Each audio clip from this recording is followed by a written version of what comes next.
إن الحمد لله نحمده ونستعينه ونستغفره ونعوذ بالله من شرور أنفسنا ومن سيئات أعمالنا من يهده الله فلا مضل له ومن يضلل فلا هادي له وأشهد أن لا إله إلا الله وحده لا شريك له وأشهد أن محمدا عبده ورسوله صلى الله تعالى عليه وعلى آله وصحبه وسلم تسليما كثيرا أما بعد আল্লাহ রাব্বুল আলামিনের যাবতীয় প্রশংসা যে মহান আল্লাহ রাব্বুল আলামিন আমাদের প্রিয় নবী শেষ নবী মুহাম্মদুর রাসূলুল্লাহ সাল্লাল্লাহু আলাইহি সাল্লামকে রাহমাতুল লিল আলামিন করে পাঠিয়েছেন। সারা বিশ্বের জন্য রহমত, সারা বিশ্বের সমস্ত মানুষ শুধু নয়, সমস্ত সৃষ্টি জগতের জন্য তিনি ছিলেন রহমত।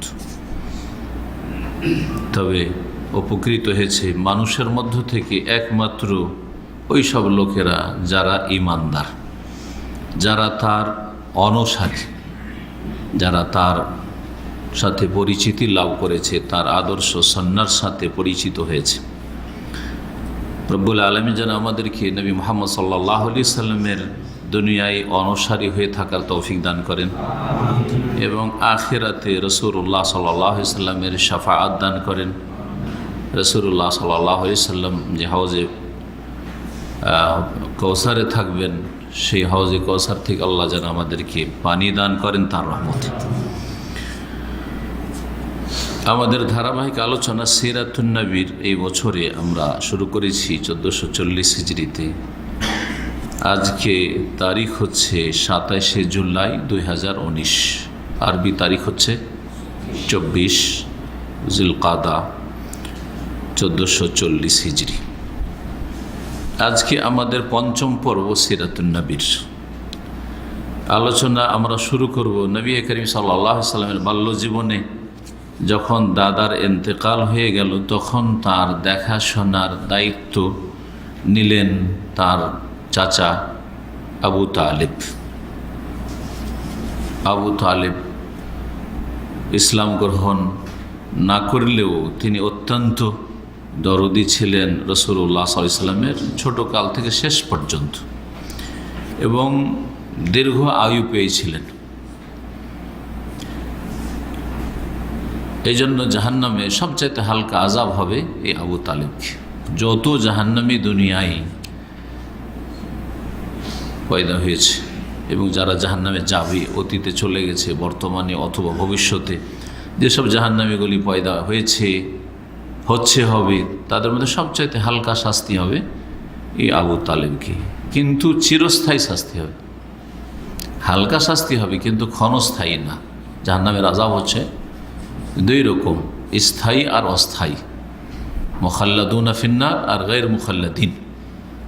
জি হ্যাঁ, স্থায়ী যারা কাফের আর কুফরির অবস্থায়, শিরকের অবস্থায় মারা গেছে, বড় কুফরি শিরকের অবস্থায় মারা গেছে।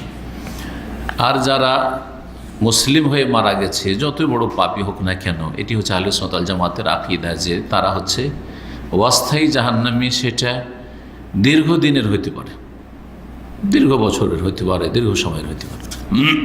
এর বিপরীত হচ্ছে খারেজি আর মুতাজিলারা, যারা বলবে যে যারা জাহান্নামে গেল তো গেল, আর কোনোদিন ফিরবে না। ওমা হুম বিখারিজিনা মিনান নার, ঢালাহারে জাহান্নাম থেকে কোনোদিন বের হবে না। আর যারা জান্নাতি, তোর জান্নাতি, তারা আহলে সুন্নাত নয়, তারা হয় মুরজিয়া। যারা বলছে পাপ করলো প্রথমেই জান্নাত যাবে, যতই পাপ করো, মুরজিয়া। আর না হলে খারেজি, চরমপন্থী, মুতাজিলা, যারা বলছে যে কাবিরা গুনাহ করলে চিরস্থায়ী জাহান্নাম, অস্থায়ী বলে কিছু নেই তাদের কাছে। এই আকীদার বিষয়টি আমাদের আসলো আবু তালেবের সংক্ষিপ্ত আলোচনা থেকে। আবু তালেব জাহান্নামী, কিন্তু একটি কথা হচ্ছে স্থায়ী জাহান্নাম, অস্থায়ী নয়। মানে কোনোদিন জাহান্নাম থেকে বের হবে না। জাহান্নামের শাস্তি অবিরাম তার জন্য রয়েছে, তবে সবচাইতে হালকা শাস্তি। সেটা কেমন হবে জানা আছে হালকা শাস্তিটা? হ্যাঁ, তার পায়ের তলায় আগুনের কি থাকবে? খড়ম বলেন, স্যান্ডেল থাকেন, নালান, মানে স্যান্ডেল, খড়ম যাই বলেন। ইয়াগলি মিনহুমা দিমাগুহু, যাতে তার দিমাগ মানে মগজ ফুটতে থাকবে টকবক করে। জি, ভাত ফুটা, ডাল ফুটা দেখেছেন। ওর চাইতে বেশি উত্তপ্ত কিছু ফুটা আপনার আখের রস থেকে গুড় বানাইতে দেখেছেন? হ্যাঁ, ওইটা কেমন ফুটে। জি হ্যাঁ, দেখি। আল্লাহু আকবার। দুনিয়ার আগুনে যদি এরকম ফুটে, তাহলে জাহান্নামের আগুনে কীরকম টকবক করে ফুটবে। এই আযাব হইতে থাকবে, সেটা হালকা আযাব। তাহলে যাদের গোটা শরীরটা জাহান্নামে ডুবিয়ে দেওয়া হবে আর জাহান্নামে জ্বলতে থাকবে, যদিও অস্থায়ী হোক না কেন, মানে ফাসেক মুসলিমরা, পাপিষ্ট মুসলিমরা, তাদের কত কঠিন শাস্তি হবে চিন্তা করেন তো দেখি। তাদের শাস্তি তাহলে আবু তালেবের চাইতেও পরিমাণের দিক থেকে বেশি, মেয়াদের দিক থেকে বেশি না হলেও সময়কালের দিক থেকে, কঠিন শাস্তির দিক থেকে আবু তালেবের চাইতেও শাস্তি বেশি। জি জি। ইন্না আহওয়ানা আহলিন নার, এজন হাদিসে এসছে সবচাইতে হালকা আযাব হবে জাহান্নামী বা জাহান্নামীদের যাকে, সে হচ্ছে আবু তালেব। এই আবু তালেব রাসূলুল্লাহ সাল্লাল্লাহু আলাইহি সাল্লামের কেফালত, মানে ইয়েতিমের দেখাশোনার দায়িত্ব নিলেন। সাধারণত ইয়েতিমদেরকে দেখে কারা? হয় চাচারা, আর না হলে মামারা। এটা এই প্রচলনটা আমাদের দেশেও আছে।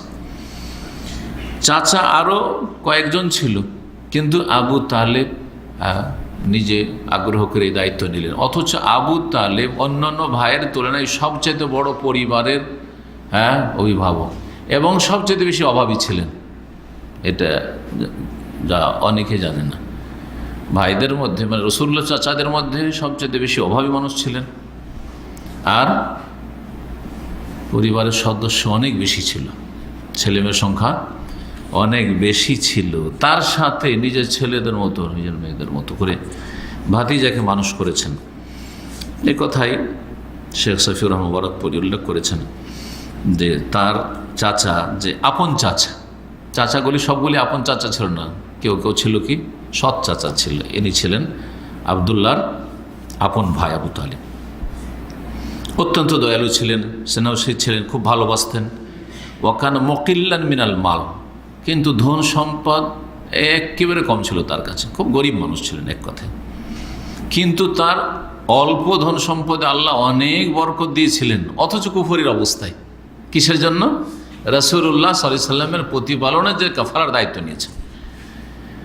এর থেকে একটি মাসলা বোঝা যায় যে অসৎ মানুষও যদি জনকল্যাণমূলক কাজ করে, সেবামূলক কাজ করে, এতিমের হোক, বিধবার হোক, গরিব দরিদ্র মিসকিনের হোক, জনগণের জন্য রাস্তাঘাট করে দেওয়া হোক, ফাসেক নয় কাফের, ফাসেক শুধু নয় কাফেরও যদি এই জনকল্যাণমূলকগুলো কাজ করে, এই কাজগুলো, তাহলে আল্লাহ তাদের দুনিয়াতে কি করেন? বরকত দিয়ে থাকেন।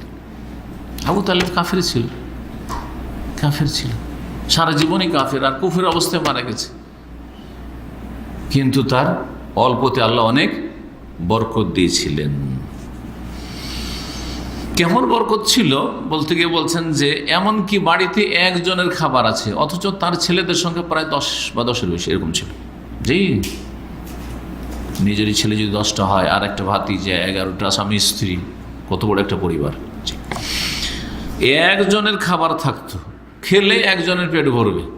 সেই একজনের খাবারে গোটা পরিবারে যে 10-12 জন যা হয়তো সবারই পেট ভরে যেত, সবাই তৃপ্তির সাথে খেতেন, সবার পেট ভরে যেত।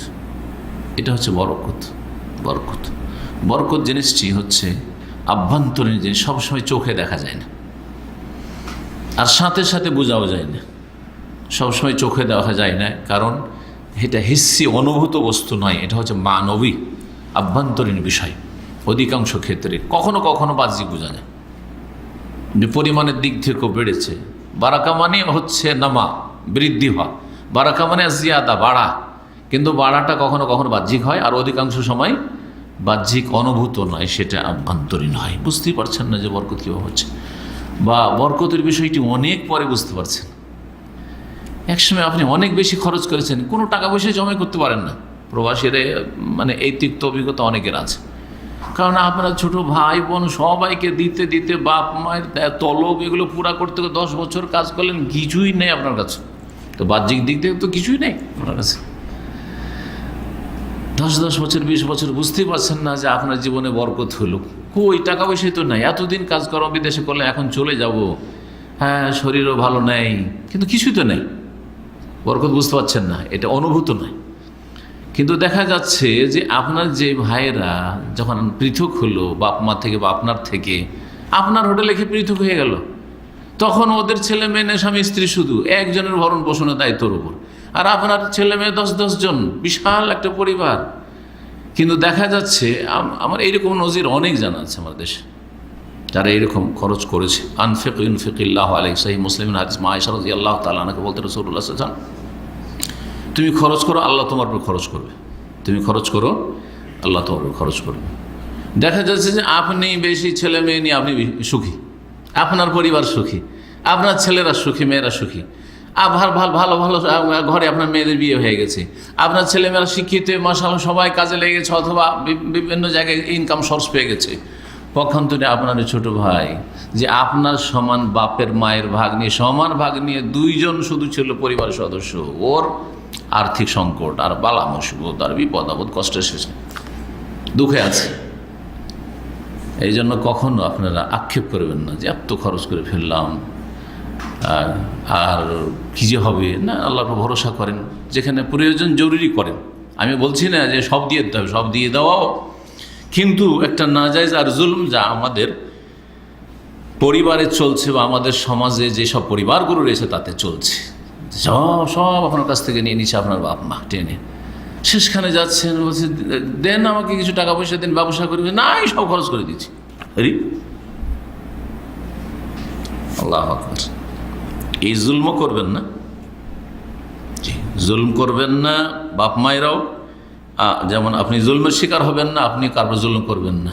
আপনি যেমন জুলমের শিকার, আপনার কারণে আপনার স্ত্রী ছেলেমেয়েরা জুলমের শিকার অনেক সময়।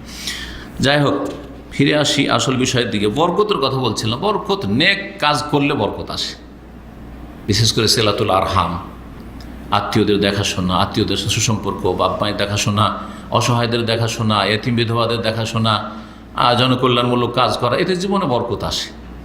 স্বাস্থ্যের দিক থেকে বরকত আসে, ধন সম্পদের দিক থেকে বরকত আসে, ছেলে মেয়ের দিক থেকে বরকত আসে, মানসিক শান্তির দিক থেকে বরকত আসে, অনেক দিক থেকে বরকত আসে। অনেক ক্ষেত্রে আভ্যন্তরীণ, আপনি আপনার বরকত টের পাচ্ছেন, তা হয়তো অনেক সময় অনেক পরে টের পাচ্ছেন, 10-20 বছর পরে। আল্লাহ যেন আমাদের জীবনে বরকত দান করেন। গত সপ্তাহের 2টো আলোচনা ছিল আমার দুবাই, তার একটা ছিল বরকত অর্জনের উপায়, বরকতের উপায়। তো গুরুত্বপূর্ণ একটা বিষয় বরকত অর্জনের উপায়। তো এই উপায়গুলো অবলম্বন করা উচিত, জীবনে বরকত নেমে আসবে।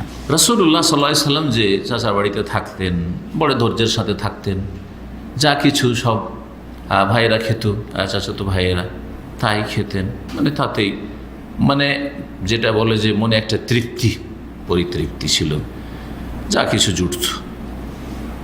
বড় হলেন একটু, বয়স যখন তার 12 বছর, আর কেউ কেউ বলেছেন 12 বছর 2 মাস 10 দিন, তখন রাসূলুল্লাহ সাল্লাল্লাহু আলাইহি ওয়াসাল্লামের চাচা আবু তালেব শাম দেশে ব্যবসার উদ্দেশ্যে সফরে রওনা হলেন।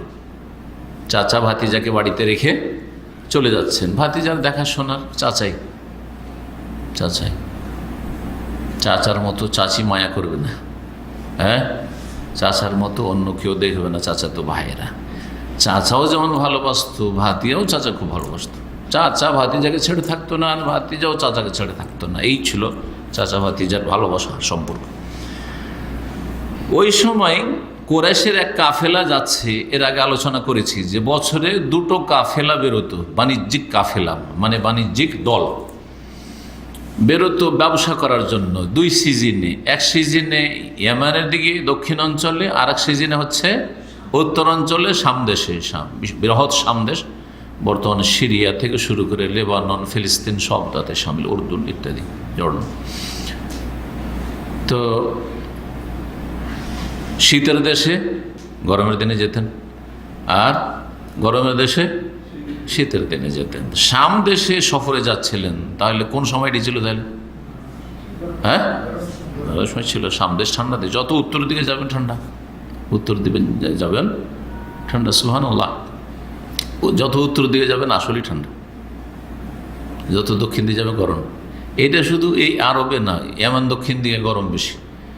শাম, ফিলিস্তিন, লেবানন, জর্ডন, এমনকি সৌদি আরবের তাবুক, এইসব এলাকা, আর এইসব উত্তর দিকে ঠান্ডা। বিশেষ খাস এলাকা কিছু থাকে, সেটা আলাদা কথা, ব্যতিক্রম ওইটা। এইরকম আমাদের আপনি বাংলাদেশ কেনেন, আপনি বা ভারত কেনেন, উত্তর আর দক্ষিণকে তুলনা করেন, কোন দিকে ঠান্ডা বেশি? উত্তরাঞ্চলে ঠান্ডা বেশি, উত্তর দিকে ঠান্ডা বেশি, সেই কারণ যেই হোক না কেন। যাই হোক, শাম দেশে যাচ্ছিলেন বাণিজ্যিক সফরে আবু তালিব। রাসূলুল্লাহ সাল্লাল্লাহু আলাইহি সাল্লাম চাচাকে ছেড়ে থাকবে না, চাচাকে থাকবে না, একেবারে মানে কান্না ভাব, যে অবস্থা, ভেঙে পড়েছেন। এই অবস্থা দেখে চাচাও ভাতিজাকে ছেড়ে যেতে পারছে না, কিন্তু যেতে হবে, রুজি রুটির জন্য যেতেই হবে। কেউ কাউকে ছেড়ে থাকতে পারছে না, ছেড়ে যেতে পারছে না। রাসূলুল্লাহ সাল্লাল্লাহু আলাইহি ওয়াসাল্লামের সাথে নিয়ে, চলো তুমিও চলো, 12 বছরের ছেলেকে, চলো চলো বাবা তোমাকে নিয়ে যাই। তারপরে শাম দেশে বুসরা নামক একটি শহর রয়েছে, সেই বুসরাই, বাসরা নাই, বাসরা হচ্ছে ইরাকে, আর এটি হচ্ছে বুসরা। শাম দেশের বুসরাই যখন পৌঁছিলেন, আর যারা সাথী সঙ্গী ছিল সবাই ওখানে অবস্থান করলেন, তখন একজন খ্রিস্টান ধর্মযাজক, পাদ্রী, সে, তার নাম ছিল বুহাইরা, বুহাইরা আর রাহেব বলে পাদ্রীকে। এ বুহাইরা পাদ্রী দেখতে পেয়েছে রাসূলুল্লাহ সাল্লাল্লাহু আলাইহি ওয়াসাল্লামকে, দেখতে পেয়ে ছুটে এসছে, ছুটে চলে এসছে কাফেলার মাঝখানে, এসে একবারে নবী সাল্লাল্লাহু আলাইহি ওয়াসাল্লামের কাছে পৌঁছে গেছে। আসার পরে নবী সাল্লাল্লাহু আলাইহি ওয়াসাল্লামের হাতটা ধরেছে, ধরার পর বলছে, হাযা সাইয়্যিদুল আলামিন, ইনি হচ্ছেন বিশ্বজাহানের সর্দার। হাযা রাসূল রাব্বিল আলামিন, ইনি হচ্ছেন বিশ্বজাহানের রবের রসুল, দূত, আল্লাহর রসুল, রব্বুল আলমিনের রসুল।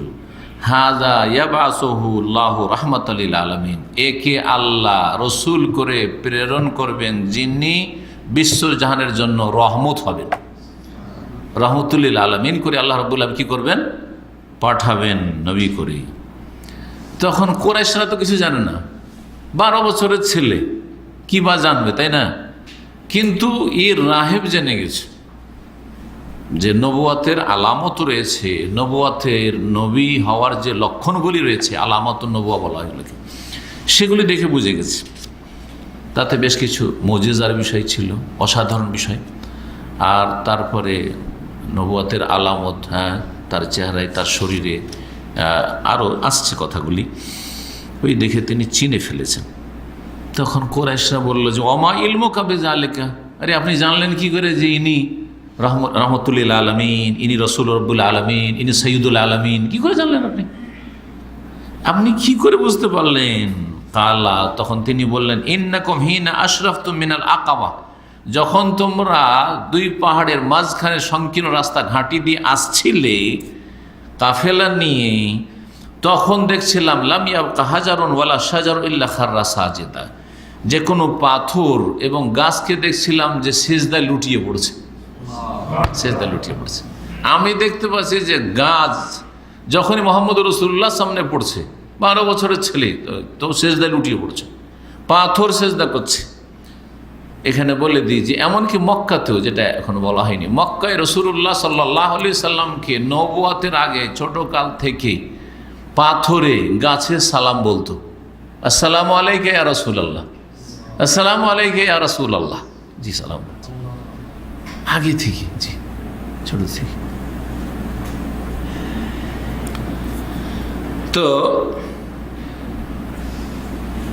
এই দেখে আমি বুঝতে পেরেছি, ওয়ালা ইয়াসজুদানা ইল্লা লিনবিয়িন, আর গাছ আর পাথরে নবী ছাড়া কাউকে সিজদা করে না, আমি সিজদা করতে দেখেছি। আর আমি জানি, তাওরাত ইনজিলে পড়েছি যে নবী ছাড়া কাউকে গাছ আর পাথর সিজদা করে না। ওয়াইনি আরিফু বি খাতামিন নবুয়া, আর আরেকটা জিনিস দেখে আমি চিনে ফেলেছি যে ইনি সেই নবী, সেটা হচ্ছে খাতমে নবুয়া বা খাতামুন নবুয়া। খাতাম মানে হচ্ছে মোহর, খাতাম মানে আংটি হয়, কারণ আংটি দিয়ে মোহর লাগাইতেন রাসূলুল্লাহ সাল্লাল্লাহু আলাইহি ওয়াসাল্লাম। জি হ্যাঁ, আরবরা প্রাচীন যুগে আংটির এতে নাম লিখে রাখত, আর এটা কী করতো? মোহর লাগাইত। এখনও আমি সৌদি আরবের বড় বড় কাজীদের দেখেছি তাদের বিভিন্ন বিচারে তরজমাতে গিয়ে যে ওনারা যে স্পেশাল খাস মোহর রাখেন ওটা কোথাও অফিসে থাকে না। অফিসে তো অফিসের সেক্রেটারি বা কেউ তো ইউজ করতে পারে, কিন্তু হাতে আছে খাস মোহর, আংটিতে আছে, আংটি পরে আছে, ওইখানে নামটা লেখা আছে ওই শেখের, ওই কাজীর, জজের। যখন ফাইনাল স্টাম্প লাগাইতে হবে, অফিসিয়াল যে স্টাম্প আছে মাহকামা কোর্টের, তার সাথে ওনার ওই স্টাম্পটা আমি নিজের চোখে লাগাতে দেখেছি। জি হ্যাঁ, রাসূলুল্লাহ সাল্লাল্লাহু আলাইহি ওয়াসাল্লাম যখন অমুসলিম রাজা বাদশাদেরকে চিঠি পাঠাইতে লাগলেন, অনেক পরে চলে গেলাম যদিও, হ্যাঁ মদিনার শেষ যুগে, হ্যাঁ মক্কা বিজয়ের পরের, তখন নবী সাল্লাল্লাহু আলাইহি ওয়াসাল্লামকে বলা হইলো যে রাজা বাদশারা কিন্তু চিঠি অতক্ষণ পর্যন্ত গ্রহণ করবেন না যতক্ষণ পর্যন্ত তাতে কি না থাকবে, স্টাম্প না থাকে, মোহর থাকতে হবে। ফাত্তাখাযা খাতামান, তখন নবী সাল্লাল্লাহু আলাইহি ওয়াসাল্লাম একটি আংটি করলেন। আংটিটা ছিল কিসের? হ্যাঁ কিসের? রূপার চাঁদির আংটি ছিল। স্বর্ণের আংটি জায়েজ পুরুষের জন্য, হারাম। কাফন দাফনের জন্য জায়েজ না? এটা একটা বেদাতি কথা বাঙালি মুসলিমদের মধ্যে আছে। আমাকে আমার মামা, আমি যখন ছোট মাদ্রাসায় পড়তাম প্রাইমারির দিকে, তখন মামা শ্বশুরবাড়িতে একটা আংটি পেয়েছে। ওরা জানে না, দিন তো জানে না। ওরাও দিয়েছে এই জন্য যে আংটি দেওয়া যায় জামাইকে, আর ও নিয়েছে কিসের জন্য, যে আংটিটা সফরে রাখা যায়, সফরে যদি মরে যায় কাফন তখন কী করে হবে। বাঙালি ফতুয়া, মেলা বাঙালি ফতুয়া আছে, কিন্তু কিছু আমাদের দেশে নারী ফতুয়া আছে, মহিলা ফতুয়া, আর কিছু বাঙালি ফতুয়া আছে। এটা বাঙালি ফতুয়া বলে। তো তখন বলগুল মারাম ধরে নিয়েছিলাম দুসি ক্লাসে। তো মামাকে বলছি যে মামা, আমি শুনেছি যে ওই স্বর্ণের আংটি তো পুরুষদের জন্য হারাম। না মামা, তুমি জানো না, তুমি জানো না, এটা ওই বাই চান্স কোথাও যদি কেউ মারা যায়, তোর কাফন দাফনের খরচ কোথা থেকে আসবে, তো ওইটা বিক্রি করে কি হবে, কাফন দাফনের ব্যবস্থা হবে। না আমাদের দেশের বাঙালিরা আগে চুরি করবে। আরে অ্যাক্সিডেন্ট হয়ে মরে না, ডুবিয়ে, যদি কোথাও অ্যাক্সিডেন্ট হয় আগে ডুবিয়ে মারে ওকে, তারপরে গয়না অলংকার টাকা পয়সা থাকলে তা ছিনতাই করে। কত এইসব কাহিনী নেবেন আপনি। জি শুনে আসি, জি কাছে থেকে এগুলো শুনেছি, কাছে থেকে। আল্লাহু আকবার, আল্লাহ হেফাজত করে। আমানত নেই, খেয়ানত। কি করে মানুষ শেষ অবস্থায় আহত, নিহত, মরছে, মরে গেছে, আর তাদের শরীর থেকে গয়না অলংকার, তাদের পকেট থেকে টাকা পয়সা ছিনতাই করছে, লুটপাট করছে। এদের কোনো মায়া দয়া আছে? আখলাক চরিত্র বলে কিছু আছে? ইনসানিয়াত, মানবতা বলে কিছু আছে? আউযুবিল্লাহ। ইসলাম তো নেই, নেই মানবতাও নেই এদের। এত নিচে নামে মানুষ। কি বলছিলাম, যে পুরুষের জন্য স্বর্ণ সামান্যতম ব্যবহার করা জায়েজ নেই, মহিলাদের জন্য ব্যবহার করা সব জায়েজ। অলংকার জায়েজ, ভালো করে শুনেন। পাত্র জায়েজ, একটা গ্লাস রেখেছে পানি খাওয়া স্বর্ণের, জায়েজ। প্লেট রেখেছে, জায়েজ। হ্যাঁ জায়েজ নয়। জি। তো নবী করিম সাল্লাল্লাহু আলাইহি ওয়াসাল্লামের কি ছিল বলছিলাম, হ্যাঁ মোহরে নবুয়ত। জি, এই পিঠে, কাঁধের নিচে যে এই যে হাড্ডিটা আছে না, হাড্ডির শেষখানে যে এই যে শেষ হাড্ডিটা একটু বেড়ে আছে না, এই যে ওর নিচে ওখানে একটু উঁচা হয়েছিল। জি উঁচা হয়েছিল, যাতে একটা আলাদা, শরীর ছাড়া আলাদা একটা চমক ছিল। ওটাকে কি বলা হয়তো, খাতামুন নবুয়া। কি বলা হয়তো, নবুয়াতের মোহর। আল্লাহ সৃষ্টিগতভাবে নবীর মোহর ওখানে পিঠের উপর লাগিয়ে দিয়েছে, যিনি হচ্ছেন নবী। জি, খাতামে নবুয়াটা বলা হয়। কোনদিন শোনেন নাই? নবী সাল্লাল্লাহু আলাইহি ওয়াসাল্লামের পিঠে খাতামে নবুয়া ছিল, শোনেন নাই? কেউ শুনেছেন, কেউ শোনেননি। জি। তো ওই পাদ্রী বলল যে ওয়াইন্নি আরিফু বি খাতামিন নবুয়া, আর তাকে আমি চিনেছি যে ইনিও এই সেই শেষ নবী। কি দেখে? নবুয়াতের মোহর দেখে। আসফালা মিন গদরুফি কাতিফিহি, তার কাঁধের যে গোল হাড্ডিটা রয়েছে তার নিচে খাঁদে, মিসলা তুফাহা, যেটা ছিল আপেলের আকারের, আপেলের সমান ছিল, একটু উঁচা হয়েছিল। ওয়াইন্না নাজিদু ফি কুতুবিনা, আর এইসব কথাগুলি আমাদের কিতাবে গ্রন্থ সমূহে লেখা আছে, তাওরাত ইনজিলে লেখা আছে। তাওরাত এবং ইনজিলে যে ভবিষ্যৎবাণী আছে, ঈসা আলাইহিস সালামের কথা আল্লাহ সূরা সাফে বর্ণনা করেছেন, অমাবাশশিরাম বিরাসূলি ইয়াতি মিন বাদি ইসমুহু আহমদ, আমি সুসংবাদ দিচ্ছি তোমাদেরকে, এক রাসূলের আমার পরে, যিনি আসবেন, যার নাম হবে আহমদ, যার নাম আহমদ, যার নাম মুহাম্মদ, জমিনের নাম মুহাম্মদ, আকাশে তার নাম আহমদ। জি, এছাড়াও আরও অনেক ভবিষ্যৎবাণী ওই সব আসমানি কিতাবে ছিল। সেসব আসমানি কিতাব থেকে এক সময় অন্য অন্য ধর্মাবলম্বীরা তাদের রচিত ধর্মগ্রন্থে নিয়ে গেছে, যদিও সেগুলো আসমানি কিতাব নয়। এটা গুরুত্বপূর্ণ কথা শুনে রাখেন, কারণ নবী সাল্লাল্লাহু আলাইহি ওয়াসাল্লাম ভবিষ্যৎবাণী বেদ পুরাণেও আছে, বেদ পুরাণেও আছে, হিন্দুদের বেদগুলিতে আছে, পুরাণে আছে। কোত্থেকে আসলে এগুলো ঐশী বাণী নয়, এগুলো আসমানি কিতাব নয়, তাওরাত ইনজিলের মতো, কখনো না। কেউ যদি বিশ্বাস করে সে গোমরা। বেদ পুরাণ এগুলি আসমানি কিতাব নয়। জি, পক্ষান্তর তাওরাত ইনজিল হচ্ছে, জবুর হচ্ছে আসমানি কিতাব, তবে বিকৃত, অবিকৃত নয়। তার আসমানি কিতাব আসলটা ছিল, কিন্তু তাতে ভেজাল ঢুকে গিয়ে আমাদের জন্য অস্পষ্ট হয়ে গেছে যে কোনটা ভেজাল মুক্ত আর কোনটা ভেজাল যুক্ত।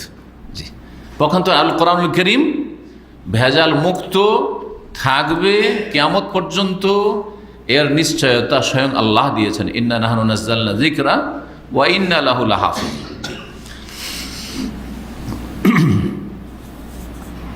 তারপরে এই রাহেব পাদরি তাদের জন্য আপ্যায়ন ব্যবস্থা করলো, খাওয়া দাওয়া করালো, এবং আবু তালেবের কাছে অনুরোধ করা শুরু করলো যে তোমাকে অনুরোধ করছি, তুমি একে নিয়ে শাম দেশে যেও না। শাম দেশের ঢুকেছে মাত্র, প্রথম শহর ওই বুসরা, আর আগে বাড়িও না, ফিলিস্তিনের দিকে যেও না, দামেস্কের দিকে যেও না, না না না, ওদিকে যেও না। রুদ্দুহু, একে ফিরিয়ে নিয়ে চলে যাও, তোমরা একে ফিরিয়ে নিয়ে মক্কা চলে যাও। ওয়ালা ইউকদিমু বিহি ইলা শাম, শাম দেশে নিয়ে যেও না, কারণ শাম দেশে ইহুদিরা বসবাস করে, শাম দেশে রোমানরা বাস করে, আর তারা সবাই খোলা অন্তরের নয় যে বিশ্বাস করবে, অনেকের হিংসা হবে। আরে এই নবীর আশা করছিলাম যে আমাদের বংশে আসবে, আমাদের দেশে শাম দেশে আসবে, ইসহাক বংশে আসবে, মক্কায় ইসমাইল বংশে চলে আসলো, এটা মেনে নেওয়া যায় না। এটাই তো হয়েছে ইহুদিদের না। ইহুদিরা ইসলাম কবুল করেনি, এর পিছনে কারণ হচ্ছে একমাত্র হিংসা, হিংসা আর জাতীয়তা, হিংসা আর জাতীয়তা। জাতীয়তা হচ্ছে জাহিলিয়াত আর হিংসা হচ্ছে জাহিলিয়াত, এইসব অন্তরের রোগ। আমাদের জাতি, আমাদের বংশে, ইসহাক বংশে, ইব্রাহিম থেকে দুটো বংশ বেরিয়েছে। এটা এক ছিল হচ্ছে ইসহাক বিন ইব্রাহিম, আর এক হচ্ছে ইসমাইল বিন ইব্রাহিম। আর ইসমাইল ইব্রাহিমেরই বংশের, কিন্তু তাও মেনে নেওয়া যায় না। কেন? চাচা বংশের কেন, আমাদের বংশের কেন হলো? এক। দুই নম্বর কথা, মক্কাতে কিনে আসলো, আমাদের দেশে ফিলিস্তিনে কেন আসলো না? কেন? বনি ইসরায়েলদের দেশ হচ্ছে শাম, ফিলিস্তিন। যার ফলে ইহুদিরা মুসলিম হয়নি, যদিও খ্রিস্টানরা হয়েছে, কারণ খ্রিস্টানরা তুলনামূলক ভালো এদের তুলনায়, ইহুদিদের তুলনায় আল্লাহ কোরআনে কারীমে বলেছেন। জি, তো এদের মধ্যে অজ্ঞতা ছিল, কিন্তু হিংসা, শত্রুতা আর গোঁড়ামিটা তুলনামূলক কম ছিল। যাদের মধ্যে গোঁড়ামি ছিল তারা খ্রিস্টান হেদায়েত পায়নি, যাদের মধ্যে যারা কট্টরপন্থী এবং যাদের মধ্যে হিংসা, শত্রুতা কাজ করেছে তারা হেদায়েত হয়নি, কিন্তু যাদের অন্তর খোলা ছিল তারা হেদায়েত পেয়েছে। সবাই দোস্ত হবে না, দুশ্মন হবে। সুতরাং এই ছেলেকে খবরদার নিয়ে যেও না, ইহুদিরা আছে, রোমানরা আছে, তারা তাকে হত্যা করে দেবে। ফারাদ্দাহু আবু তালেব ইলা মক্কা, ব্যবসা বাণিজ্য ছেড়ে দিয়ে ভাতিজাকে বাঁচাইতে হবে, আর কথা শুনে মক্কা ফিরিয়ে নিয়ে চলে আসলেন আবু তালেব। এই ছিল রাসূলুল্লাহ সাল্লাল্লাহু আলাইহি ওয়াসাল্লামের 12 বছর বয়সে সফর। জি, তারপরে যে বিষয়টি আলোচনা করব সেটা হচ্ছে হিলফুল ফজুল। আল ফজুল চুক্তি। হেলফ হচ্ছে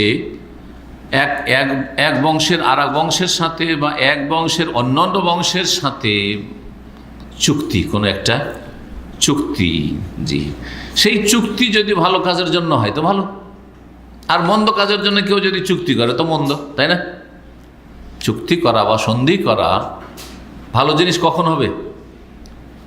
আমরা আপনাদের সাথে সন্ধি করছি বা আমি আপনার সাথে সন্ধি করছি, যদি গঠনমূলক কাজে হয় তাহলে সওয়াবের কাজ না, ভালো কাজ।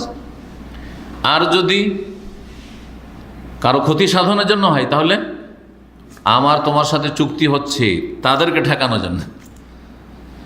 এই যে দলকানাদের মধ্যে যেসব রয়েছে, যা আমরা এক ওদেরকে ঠেকানোর জন্য, এই হচ্ছে নিন্দনীয়। জি। তো আরেকটি যে ঘটনা ছিল সেটা ছিল হেলফুল ফুজুল, যেটাকে বলা হয়। জি, হেলফুল ফুজুল যেটা মক্কায় হয়েছিল, এই সন্ধি চুক্তি কোরাইশ বংশের 5টি গোত্রের মাঝে। কোরাইশ বংশ হচ্ছে অনেক বড়, এর আগে বলেছি, আর ছোট ছোট শাখা প্রশাখা এক বংশের, সেগুলি হচ্ছে গোত্র। এই জন্য বললাম কোরাইশ বংশের 5টি গোত্রের মাঝে এই চুক্তি হয়েছিল। এক গোত্র ছিল হাশেম গোত্র, বনু হাশেম। আর এক গোত্র হচ্ছে বনু মুত্তালেব বংশ। আর এক বংশ হচ্ছে বনু আসাদ বংশ। আর এক হচ্ছে বনু জোহরা বংশ। আর এক হচ্ছে বনু তাইম। এই 5টি বংশী। তার মধ্যে হাশেম আর মুত্তালেব এই দুইজনই হচ্ছে কার ছেলে?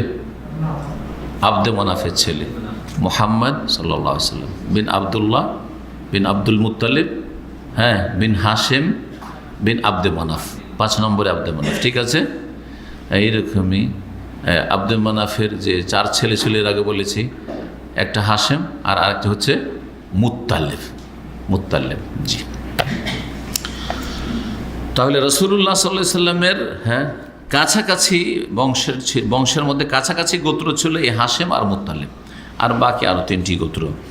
ঘটনা এই ছিল, এই চুক্তি কেন হয়েছিল বা সন্ধি আপোষে কেন হয়েছিল, যে একটা গঠনমূলক কিছু কাজ করা যায়। গঠনমূলক কাজের জন্য যদি ঐক্যবদ্ধ হয় তাহলে ভালো কথা, কিন্তু এই গঠনমূলক কাজের দোহাই দিয়ে যদি সেখানে ইখলাস ধ্বংস হয়ে যায়, অথবা সেখানে কারো ক্ষতি সাধন করা হয়, বা সেটাকে বন্ধুত্ব শত্রুতার মাপকাঠি বানিয়ে নেওয়া হয়, তখন হারাম। দেখেন, এগুলো হারামের দিক, নাজায়েজের দিক। আপনার অবস্থাটা কি? আপনার সাথে আমার চুক্তি হওয়ার কারণে আর একজন ভাই, সে আপনার কি দূরে হয়ে যাচ্ছে, শত্রু হয়ে যাচ্ছে, ঘৃণার পাত্র হয়ে যাচ্ছে, তাহলে নাজায়েজ। আপনার সাথে আমার সহযোগিতার একটা চুক্তি হয়েছে বলে কি এখানে আমার এখন ক্ষমতার লোভ কাজ করছে, যে এটা আমি করছি কি জন্য, যাতে একটা নেতৃত্ব আমি হাসিল করতে পারি, তাহলে ইখলাস শেষ। এইভাবে বলতে পারে। তো এই যে চুক্তিটা বা সন্ধিটা হয়েছিল কিসের জন্য? যারা নির্যাতিত, যারা নিষ্পেষিত, যারা মজলুম, তাদের সাহায্য সহযোগিতার জন্য। কাজটা ভালো না মন্দ? যার উপরে জুলুম হবে আমাদের গ্রামে বা আমাদের এই অঞ্চলে বা আমাদের এই ডিস্ট্রিক্টে বা আমাদের দেশে, জুলুমের অবসান ঘটাবো, জালেমকে প্রতিহত করব, আর মজলুমকে সাহায্য করব। কাজটা ভালো না? সবাই একমত হবে এই ক্ষেত্রে। জাহিলিয়াতের যুগে নবী সাল্লাল্লাহু আলাইহি সাল্লামের বাল্যজীবনে এই একটি চুক্তি হয়েছিল। ঘটনাই ছিল যে বলছেন যে জুবাইদ বংশের বা জাবিদ, আল্লাহু আলাম, জুবাইদ হতে পারে, জাবিদ হতে পারে, এই জুবাইদ বংশের একজন লোক সামান বিক্রি করতে মক্কা এসেছিল, ব্যবসা করতে, বাইরের লোক। তার কাছ থেকে সামান কিনেছিল আস বিন ওয়াইল সাহমি একজন ধনাঢ্য ব্যক্তি ছিল মক্কার, কিন্তু কট্টরপন্থী এবং সে অহংকারী ছিল। সেই ব্যক্তি মাল সামান কিনে নিয়ে তার অধিকার দিল না, পয়সা দিল না। অনেকে এরকম কাজ করে। তো এটা পুরাতন চরিত্রের মানুষের। কিছু আগাছা মানুষ থাকবে যারা কাজ করিয়ে নিয়ে পারিশ্রমিক দেবে না, ট্যাক্সিতে চড়ে নিল, নেমে চলে গেল, দিল না, রিক্সায় গেল দিয়ে গরিবের পয়সাটি দিল, টান দিয়ে চলে গেল। হ্যাঁ, অথবা রিক্সা হলো ওই পয়সাতে রাজি হবে না, কিন্তু ও করলো কি, 2 টাকা ধরিয়ে দিল, চাইছে 5 টাকা, 2 টাকা ধরিয়ে দেবো, বলছে সার হবে না। ও কথাই বলেন, অহংকারী, ঢুকে গেল বাড়ি। দেখেছেন না এরকম দৃশ্য? অবশ্য আছে। গরিবের 1 টাকাও যদি হয় তো অনেক কাজে আসবে, কিন্তু আপনার 2 টাকা বেশিও যদি লাগে, কিছুই হবে না আপনার, বরং আপনি একজন গরিবের উপকার করলেন এই ওসিলাতে। কিন্তু এত সংকীর্ণতা, অপচয় করছে, শয়তানকে খুশি করছে, আমোদ ফুর্তিতে হারামে টাকা পয়সা খরচ করছে, কিন্তু গরিবের টাকা মারছে। এ হচ্ছে এক শ্রেণীর লোকের চরিত্র। তো এর টাকা পয়সা দিল না, তখন সে বিদেশি মানুষ ছিল, বিভিন্ন গোত্রে গিয়ে সাহায্য চাইল। আব্দুদ্দার বংশের কাছে গেল, মখজুম বংশের কাছে গেল, বানু জুমা বংশে গেল, বানু সাহমে গেল, বানু আদিতে গেল, বিভিন্ন বংশে গিয়ে সাহায্য চাইলো। ফালাম মেখতারিসুল্লাহ, কেউ তার সাহায্যের জন্য আসলো না। বিদেশি লোক কে কার সাহায্য করে? বিদেশি লোকের কে সাহায্য করে? সত্যি এরকমই অবস্থা। শহরে বসবাস করলে বুঝতে পারবেন, গ্রামাঞ্চলে বসবাস করলে তো লোকে চেনে, একটু সাহায্যে দৌড় দিয়ে আসবে যদি কেউ আপনার উপরে জুলুম অত্যাচার করে। কিন্তু শহরে আপনাকে যদি মেরে ফেলে দেয়, দেখছেন, হ্যাঁ, আসবে না, সাহায্য আসবে না কেউ। শহরে বসবাসের ক্ষতির দিক বলছি কেন, আজকাল তো সবাই শহরমুখী না, সবাই চায় যে শহরে বাস করতে পারলে মনে হয় আমি খুব উন্নত, একবারে অনেক অ্যাডভান্স।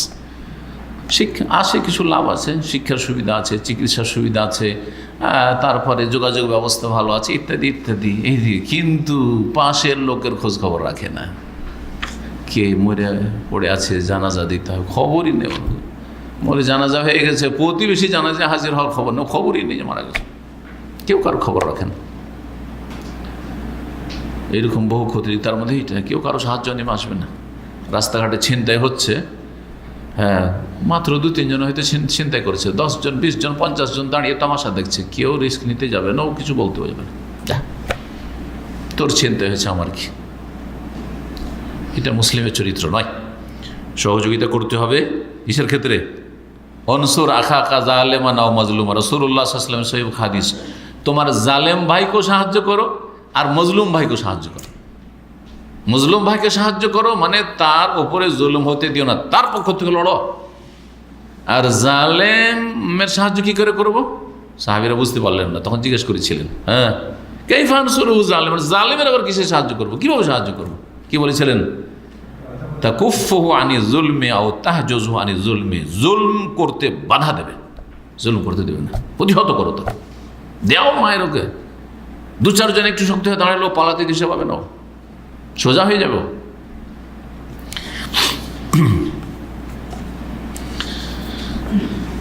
তো যখন সে কোনো সাহায্য ছাড়া পেল না কয়েকটা বংশ থেকে, তখন আবু কোবাইস নামক যে উঁচা পাহাড় রয়েছে, আবু কোবাইস পাহাড়, যেটা সাফার কাছে সবচেয়ে উঁচা পাহাড় যেটা, জি, এই আবু কোবাইস পাহাড়ের ওপর উঠলো।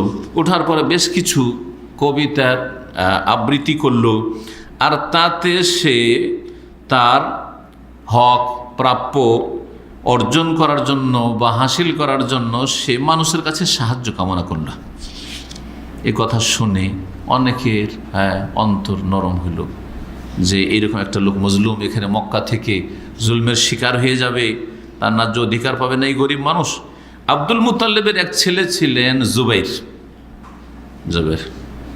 আব্দুল মুত্তালিব যে ছেলেরা মুসলিম হয়েছে তাদের নাম শুধু জানেন, তাই না? কার নাম?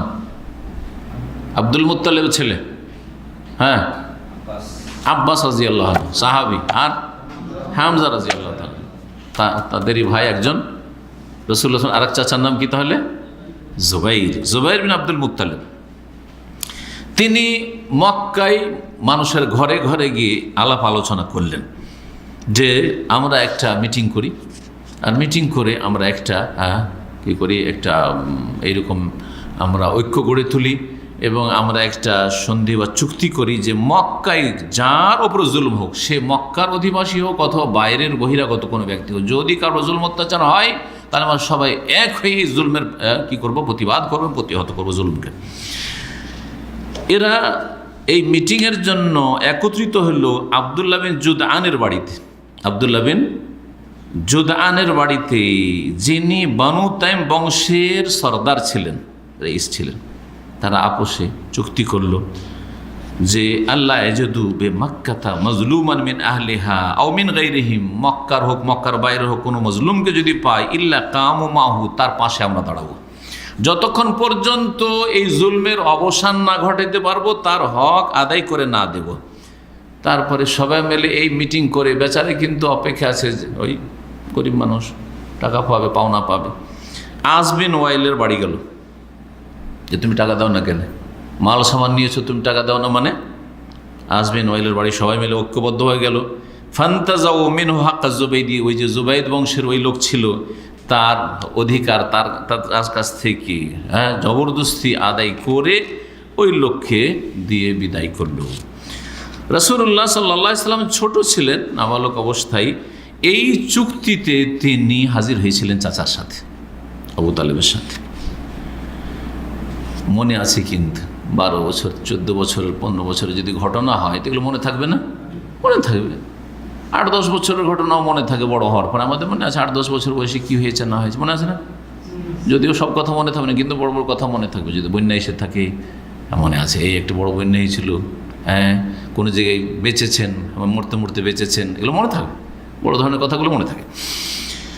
তো রাসূলুল্লাহ সাল্লাল্লাহু আলাইহি ওয়াসাল্লাম যখন রসুল হলেন 40 বছর বয়সে, তখন তিনি এই চুক্তিকে স্মরণ করে একটি কথা বলেছিলেন, যেই কথাটি এখানে অত্যন্ত গুরুত্ব রাখে। সেটা হচ্ছে লাকাদ শাহিদতু ফি দারে আব্দুল্লাহ বিন জুদআন হিলফান, আমি আব্দুল্লাহ বিন জুদআনের বাড়িতে যে চুক্তি সম্পাদিত হয়েছিল মজলুমের, নির্যাতিতের সাহায্য সহযোগিতার জন্য, তাতে আমি উপস্থিত হয়েছিলাম।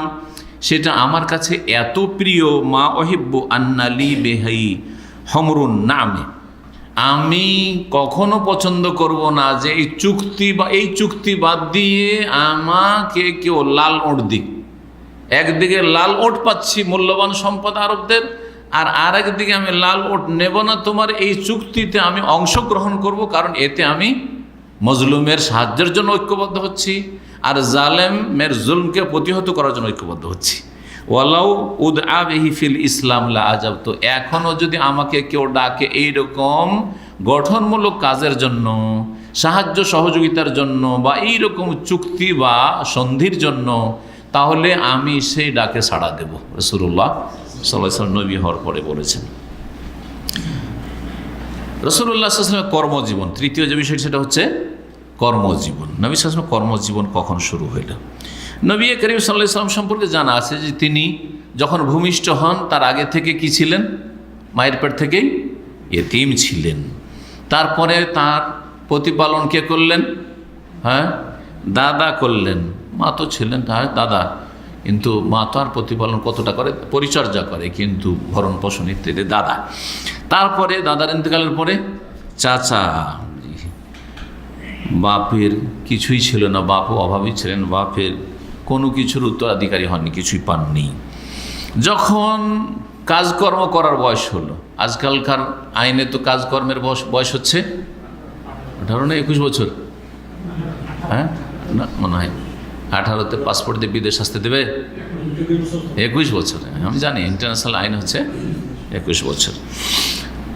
কিন্তু আমরা ছোটোকালে দেখেছি যেসব ছেলেরা লেখাপড়া করতো না, তারা কাজকর্ম করতে লাগে কত বয়সে? সাবালক হলে কাজ করতে লাগে। অনেকে নাবালক কাজ করছে, কিন্তু নাবালক এটা ঠিক নয়। কিন্তু সাবালক হওয়ার পরে এতিম থাকেন। একটা ছেলে 15 বছর হয়ে গেছে, আর তারপরে এখন কাজকর্ম করতে পারবে 15 বছর 16 বছরে প্রয়োজনে কাজ করতে পারে। অনেক ছেলে লেখাপড়া করে না, ওর ভাগ্যের নেই, হতভাগা, বাপ মা চেষ্টা করে লেখাপড়া করাইতে পারে না, তাহলে 15-16 বছরে কাজ করলে কোনো শরীয়তের দৃষ্টিতে দোষের কথা নেই। তার উপযোগী কাজ করে যে কাজ সে করতে পারবে। যাই করে রাসূলুল্লাহ সাল্লাল্লাহু আলাইহি ওয়াসাল্লাম কাজ করা মানে সবগুলি ভারী কাজ নয়, অনেক হালকা কাজ আছে। ছাগল চড়ানো কাজ কোনো মুশকিল আছে নাকি? আরে আমরা 8-10 বছর বয়সে ছাগল চড়িয়েছি, চড়ে নাই? কে চড়াননি এখানে ছাগল? যে চড়াননি হাত ওঠান।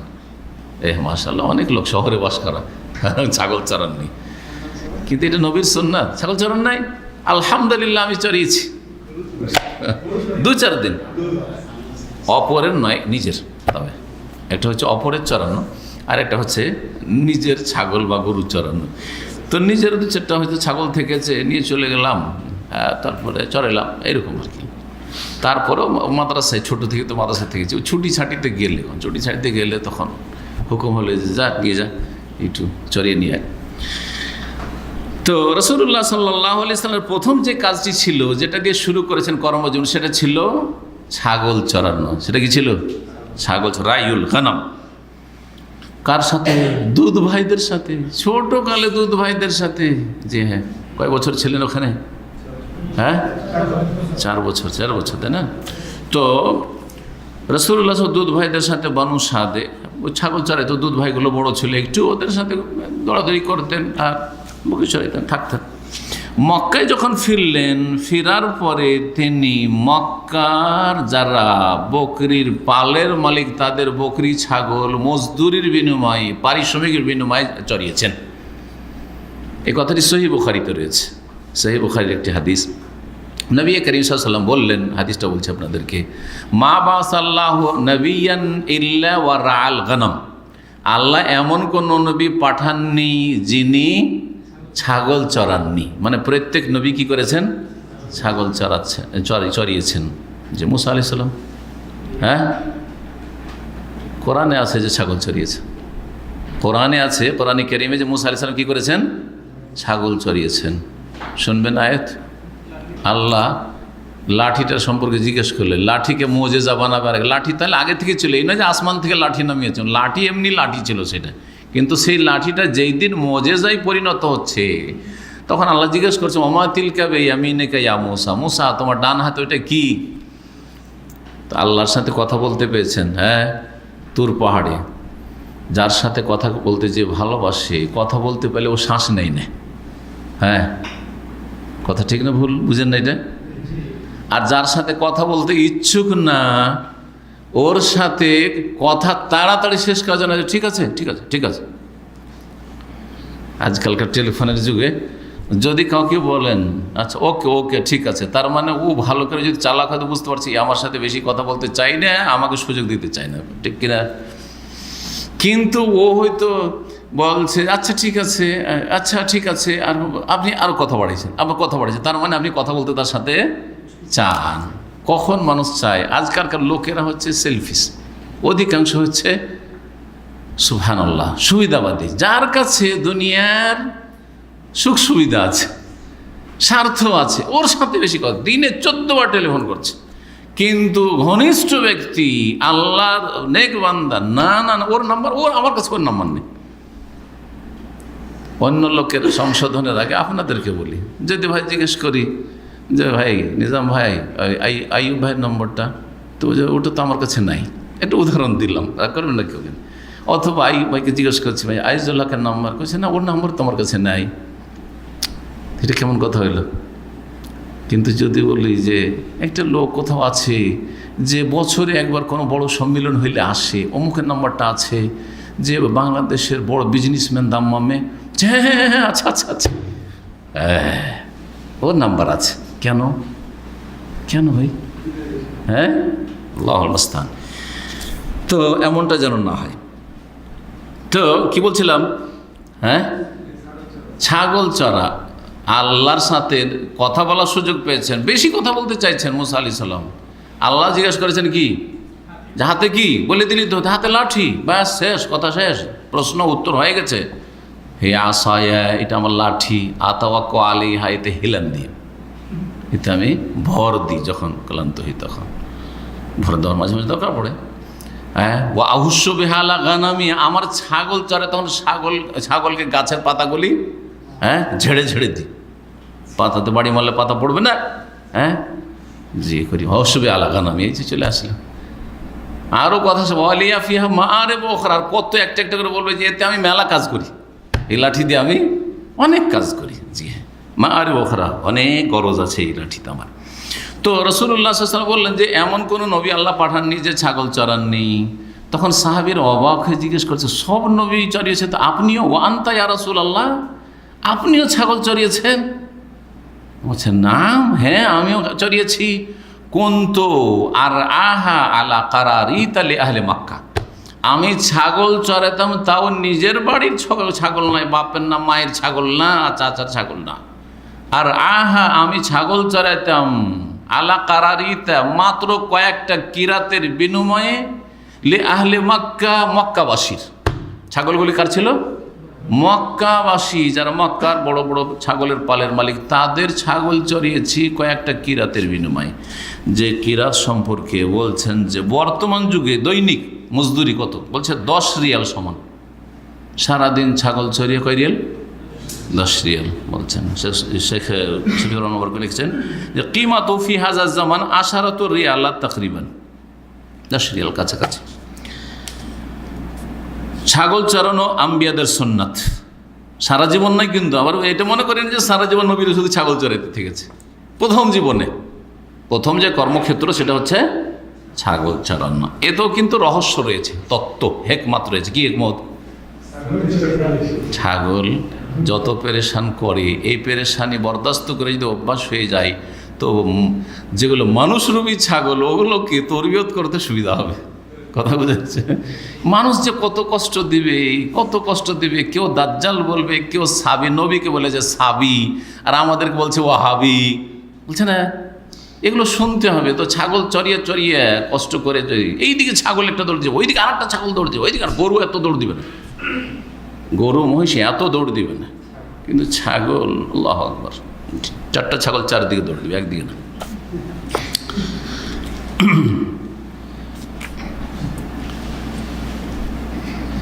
নবী করিম সাল্লাল্লাহু আলাইহি ওয়াসাল্লাম ছাগল চড়িয়েছেন, এই কথা আমরা জানতে পারলাম। নবী সাল্লাল্লাহু আলাইহি ওয়াসাল্লাম যখন সাবালক হলেন তখন ব্যবসা শুরু করলেন। তাহলে দ্বিতীয় কাজ হচ্ছে, কর্মজীবন হচ্ছে ব্যবসা বাণিজ্য। ব্যবসা বাণিজ্যের ক্ষেত্রে প্রথম যে ব্যবসা করেছেন তিনি সায়েব বিন আবু সায়েব বলে এক লোক ছিলেন, বিজনেসম্যান মক্কায়। তার সাথে ব্যবসা করেছেন পার্টনারশিপে, শেয়ারে। আমানতদার হলে তাহলে শরিকানা ব্যবসা করা যায়, কিন্তু আজকাল আমানতদার পাওয়া মুশকিল। কত দিনই ভাই নেবেন সারা দুনিয়াতে, যাদের রিপোর্ট আমার কাছে আছে, দিনী ভাই বলে দিনী ভাইদের লাখ লাখ টাকা মেরে খেয়ে ডুবে গেছে। আর দুনিয়াও ধ্বংস তাদের, আখেরাতও ধ্বংস। যারা ধর্মের দোহাই দিয়ে এরকম করে মেরে খেয়েছে, যারা দুনিয়াদারির জন্য করেছে, যাক ওদের জন্য আযাব রয়েছে। কিন্তু যারা ধর্মের দোহাই, ভাই দিনী ভাই, ভাই আপনি আমাকে দেবেন না তো কাকে দিবেন?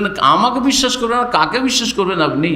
হ্যাঁ, আপনার একটা পয়সা এদিক ওদিক হবেন না। আরে ভাই আপনি টাকা দেন না দেন, আপনাকে আমি শেয়ারে নিয়ে নিলাম। এত বড় অফার দিলে আপনি তো চমকে যাবেন যে বিনা পয়সাতে যখন আমাকে পার্টনারশিপে ডাকছে, তোকে পয়সা দিতে অসুবিধা কি? পয়সাটা তো আমার কাছে পড়ে আছে, রাখায় আছে, জমা আছে। এই হচ্ছে অবস্থা আজকাল দিনী ভাইদের। সুতরাং দিনী ভাই দেখে চট করে ধোকা খাবেন না।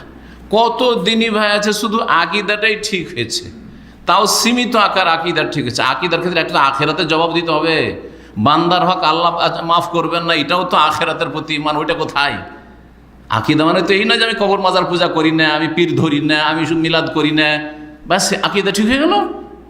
না না না না, আকীদার একটা দিক ঠিক হইল, কিন্তু আকীদার একটা বড় দিক হচ্ছে আখেরাত। আমি এই অবস্থায় মরে যাই, যদি শহীদ হয়েও মরি, তবু আল্লাহ মাফ করবে না, জানা নাই? তবু আল্লাহ মাফ করবেন না, জাহান্নামে দিবেন আল্লাহর ওপর। এটা আখেরাত নয়, এটা এই আকীদা নয়, আকীদা। তাহলে এগুলো আকীদার সাথে সম্পর্ক, মামলা তো আকীদার সাথে রিলেটেড, কিন্তু মনে রাখতে হবে। এই জন্য আজকাল কারো সাথে যদি শরীক হয়ে ব্যবসা করতে চান, তাহলে ইস্তেখারা করিয়েন বেশি বেশি, আর পরামর্শ করিয়েন। কারণ হয়তো আপনি জানেন না লোকটাকে ভালো মনে করছেন, কিন্তু আপনার অন্য ভাই যার কাছে পরামর্শ নিচ্ছেন তিনি জানেন যে না, ও কিন্তু ধোঁকাবাজ। খুব রূপ চেহারা মাশাআল্লাহ, দাড়ি তো আমার চাইতে বড় হয়তো, কিন্তু এই দাড়িতে ধোঁকাবাজি ভরা আছে। জি হ্যাঁ, এই জন্য দুটো কাজ করবেন। যে কোনো কাজ করার আগে কি করবেন? ইস্তিখারা একটা, আর আছে ইস্তিশারা।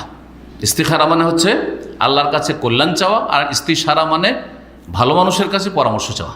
ভালো মানুষের কাছে পরামর্শ চাওয়া যে ভাই অমুকের সাথে আমি ব্যবসা করতে চাইছি পার্টনারশিপে, তো করাটা কেমন হবে? আমাদের একদিনই ভাই এখানে আল খালিজে এক বাকালাওয়ালাকে, দুইজনই বাংলাদেশি, 50,000 রিয়াল দিয়েছে ব্যবসা করার জন্য, একটা পয়সা ফ্রি হয়নি। কথা যাবে না ভাই, এই কয়েক বছরের মধ্যে বলছি। সে ভাই এসে আমার কাছে দুঃখ প্রকাশ করছে যে একটা পয়সাও দিল না আমাকে, লাভ তো দিল না, আসল পয়সাই দিল না। হয়নি। আচ্ছা, যদি আলহামদুলিল্লাহ ইসলামী সেন্টারে আসা লোক ওই যে বেঈমানটা নয়, যে ভাইটা মানে মার খেয়েছে ওর কাছে, সেই ইসলামী সেন্টারের মাঝে মধ্যে আসতো, তাও নিয়মিত এরকম নয়। তো যাই হোক, আল্লাহ রাব্বুল আলামিন যে কেউ হোক না কেন, কারো পয়সা মারা জায়েজ নয়। কাফেরের, যারা ইসলামের কট্টর, তার পয়সাও মারা জায়েজ নয়, তারও খেয়ানত জায়েজ নয়, অমুসলিমের সাথেও খেয়ানত জায়েজ নয়। এ হচ্ছে আমানতের এত গুরুত্ব। তো আবু সাহেবের সাথে রাসূলুল্লাহ সাল্লাল্লাহু আলাইহি ওয়াসাল্লাম প্রথম শরীক হয়ে ব্যবসা করেছেন, এবং সে খুব ভালো পার্টনারশিপ ছিলেন। কখনো ঝগড়াদ্বন্দ্ব হয়নি, কখনো তর্ক বিতর্ক হয়নি, কখনো এক পয়সা মেরে খায়নি। রাসূলুল্লাহ সাল্লাল্লাহু আলাইহি সাল্লামের এই প্রথম পর্যায়ের ব্যবসা বাণিজ্য দেখে মক্কায় সবাই জেনে গেছিল যে লোকটি খুব আমানতদার মানুষ, বিশ্বস্ত এবং সত্যবাদী, আর সচ্চরিত্রের মানুষ, সৎ জীবনযাপন করতে চায়। নবী করিম সাল্লাল্লাহু আলাইহি সাল্লাম এমনভাবে পরিচিতি লাভ করেছিলেন যে মক্কার লোকেরা সেই জামানায় রাসূলুল্লাহ যৌবনকালে রাসূলুল্লাহ সাল্লাল্লাহু আলাইহি সাল্লামকে আল আমিন বলে উপাধি দিয়েছিলেন। আল আমিন মানে আমানতদার ব্যক্তি, বিশ্বস্ত ব্যক্তি। জি হ্যাঁ। তারপরে খাদিজা রাদিয়াল্লাহু তাআলা ধন সম্পদ নিয়ে বড় সড়ো একটা ব্যবসার দায়িত্ব নিয়ে শাম দেশের সফর করেন। এখানে আজকের আলোচনা শেষ করছি। আগামী সপ্তাহে ইনশাআল্লাহ তাআলা সেখান থেকে শুরু করব। আর হজের আগে আগামী সপ্তাহের আলোচনাটি হবে, আর তারপরে ইনশাআল্লাহ হবে হজের পরে আমরা আবার আলোচনা শুরু করব। জাযাকুমুল্লাহ খাইর ওয়া সাল্লাল্লাহু আলা নবিয়িনা মুহাম্মদ ওয়া আলা আলিহি ওয়া সাহবিহি আজমাইন।